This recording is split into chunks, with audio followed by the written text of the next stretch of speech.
Wait loose பண்ணணும், wait maintain பண்ணணும்னு நினைக்கிறவங்களுக்குலாம் இந்த கஞ்சி ஒரு சூப்பர் சாய்ஸ்ங்க.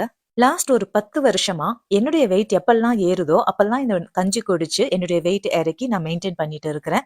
எனக்கு ரொம்ப யூஸ்ஃபுல்லா இருக்கிற இந்த ரெசிபி உங்களுக்கும் யூஸ்ஃபுல்லா இருக்கும்னு நினைச்சு ஷேர் பண்றேன். இப்ப ரெசிபி பார்த்துடலாமா?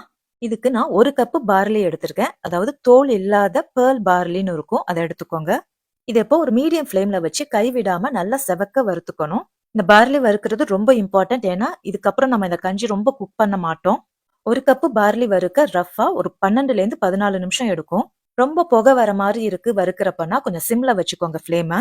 கொஞ்சம் பார்லியை கையில எடுத்து பாத்தீங்கன்னா கையில தொட முடியாது, டக்குன்னு போட்டுற மாதிரி இருக்கும். அந்த அளவுக்கு நல்லா சூடாகணும். இப்ப இதை எடுத்துடலாம். அடுத்து கருப்பு உளுந்து ஒரு 1/4 கப்பு எடுத்துக்கோங்க. இதையும் ஒரு மீடியம் ஃப்ளேம்ல வச்சு கைவிடாம கொஞ்சம் செவந்தா போறோம், ரொம்ப செவக்கணும் தேவையில்லை. கருக விட்டுறாதீங்க, கஞ்சி டேஸ்ட் அப்புறம் மாறிடும். இது ஒரு 4 மினிட்ஸ் வரைக்கும் வறுத்துட்டு இதையும் எடுத்துடலாம். அடுத்து ஒரு கப்பு ஓட்ஸ் எடுத்திருக்கேன். இந்த ஓட்ஸை சிம்ல வச்சு ஒரு 30 to 40 செகண்ட்ஸ் வறுத்தா போறோம். ரொம்ப வறுக்கணும்னு தேவையில்ல, கொஞ்சம் ஹீட் ஆனா போறோம். நான் யூடியூப் சேனல் ஆரம்பிச்சப்போ என்னுடைய ஃபர்ஸ்ட் வீடியோ இந்த பார்லி கஞ்சி தான். அது ஸ்லைட் டிஃப்ரெண்டா போட்டிருப்பேன், அதையும் கண்டிப்பா பாருங்க. நல்ல டீடைல்டா இருக்கும் அந்த வீடியோ. இப்ப இதெல்லாம் நல்லா ஆறினதும் மிக்சில போட்டு நல்லா நைஸா அரைச்சு ஒரு பாட்டில்ல போட்டு வச்சுக்கோங்க. அவ்வளவுதாங்க. இப்போ ஒரு ஏர்டைட் கண்டெய்னர்ல போட்டு வச்சிட்டீங்கன்னா உங்களுக்கு எப்போ வேணுமோ ஒரு 3 மினிட்ஸ்ல உங்க கஞ்சி ரெடி ஆயிடும். எப்படி எடுத்துக்கணும்னு சொல்லிடுறேன். இப்போ ஒரு 2 டேபிள் ஸ்பூன் ஃபுல்லா எடுத்துக்கிட்டு இதுல கோல்டு மில்க், சூடா இருக்கிறது ஊத்திடாதீங்க, கட்டி தட்டிடும். ஸோ பாதி பால் பாதி தண்ணி ஊத்தி நல்லா மிக்ஸ் பண்ணிடுங்க. கட்டிப்படாம நல்லா மிக்ஸ் பண்ணிக்கோங்க. நான் எடுக்கிற அளவு எடுத்தீங்கன்னா இந்த ஒரு கப்பு கஞ்சி 160ல இருந்து 180 கேலரிஸ் தான் இருக்கும். ஏதாவது ஒரு மெயின் மீலை ஸ்கிப் பண்ணிட்டு அதுக்கு பதில் இந்த கஞ்சி எடுங்க.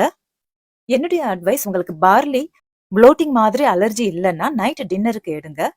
நீங்க தொடர்ந்து எடுக்கிறப்போ கேலரி டெபிசிட்ல கண்டிப்பா உங்களுடைய வெயிட் குறையிறது நீங்க பார்க்கலாம். நான் மைக்ரோவேவ்ல வைக்கிறேன்.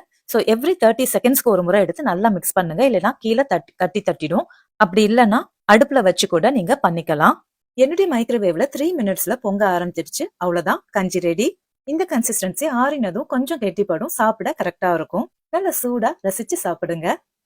உங்களுக்கு பிடிச்சிருக்கு, உங்களுக்கு வெயிட் குறையுதுன்னா கண்டிப்பா என்னுடைய கமெண்ட் செக்ஷன்ல போடுங்க. ஸோ மற்றவங்களுக்கு ரொம்ப யூஸ்ஃபுல்லா இருக்கும். Trust me and try it, friends. You'll definitely love it. Thank you for watching.